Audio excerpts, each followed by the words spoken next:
رقم 9.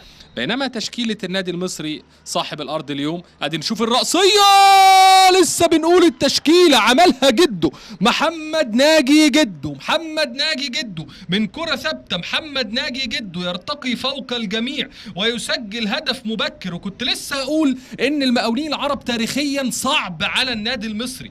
32 سنة جده، 180 سنتي، ألعاب دمنهور، الاتحاد، الأهلي، هال سيتي، ثم الإنتاج العرب الإنتاج الحربي، وأخيرا المقاولين العرب. ويلمس واحدة كده يفشل في التعامل معها بوسكا، اللاعب اللي سجل بالهدف ده 38 هدف في الدوري جده، مع المقاولين 3 أهداف، ومع الإنتاج 7، ومع الأهلي 13، ومع الاتحاد السكندري 13 هدف جده.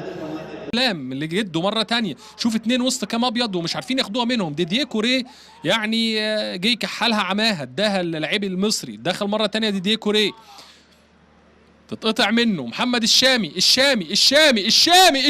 ولد يا ولد يا ولد يا ولد يا سافيولا انبي محمد الشامي. شوف بص ازاي وحطها ازاي. محمد الشامي اللاعب اللي كانت انطلاقته صاروخيه وسجل في مرمى النادي الاهلي في لقاء قبل نهائي في كاس مصر الموسم الماضي. محمد الشامي يحطها لابو السعود صعبه جدا. يا ولد على الحل الفردي، ويا ولد يا حسام يا حسن على التغيير. شوف محمد وعنده ثقه في نفسه، ظاهر له احمد جمعه لكن هو بص وحطها. يا ولد يا ولد يا ولد يا ولد يا محمد الشامي.